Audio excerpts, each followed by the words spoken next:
Here at Forgotten Streams of Appalachia, we talk a lot about being in touch with the spirit world. About how important it is that when you get out here, you listen a little bit and listen to the birds and the wind and get in touch with everything that's around you. But let me tell you about a time when I didn't do that. As a matter of fact, I was blasting Warren Zevon's Werewolves of London the whole way in. And I slid into the parking lot, got out, ran to the creek, ran through the creek, ran down a trail, and weird things started happening.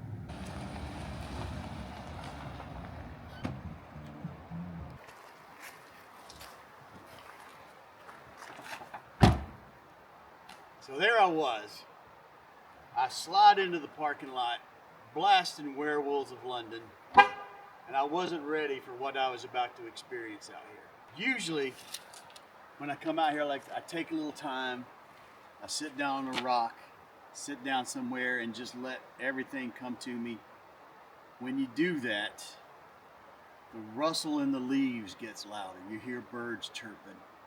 You know, you hear the river rushing by. It all comes into focus. You can look up in the trees and see the leaves a little better. You get your mind ready for what's around you out here. That's very important when you go out in the woods, to get in touch with the spiritual nature of where you are. I didn't do it this time.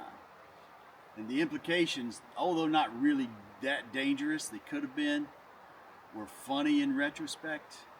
But I want to show you what I did and what I ran into down here. So I came across the bridge here. You can't do it now because apparently it's been damaged by Helene. You can't go across it. But I listened to the Werewolves of London. I came into the parking lot there, got out, threw all my stuff in.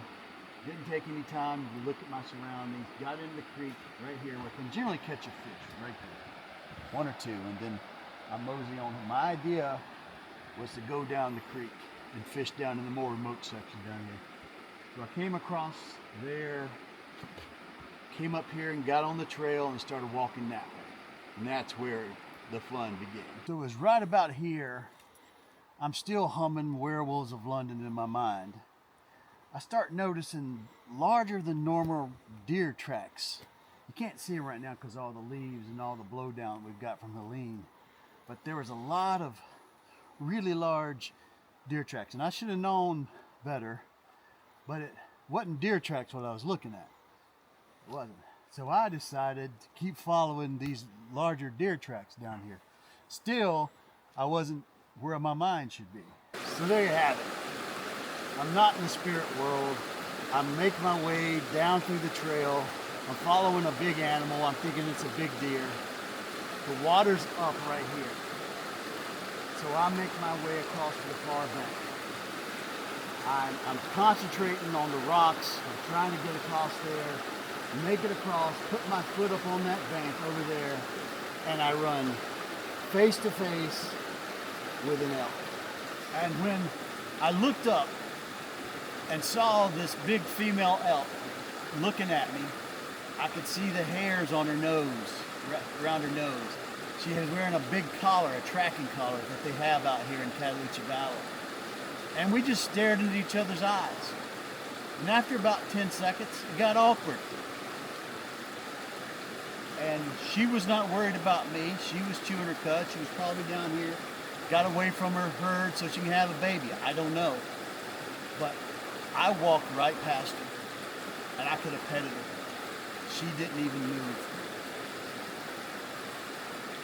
When I came back, she wasn't there. I was kind of sad because I wanted to say bye to her.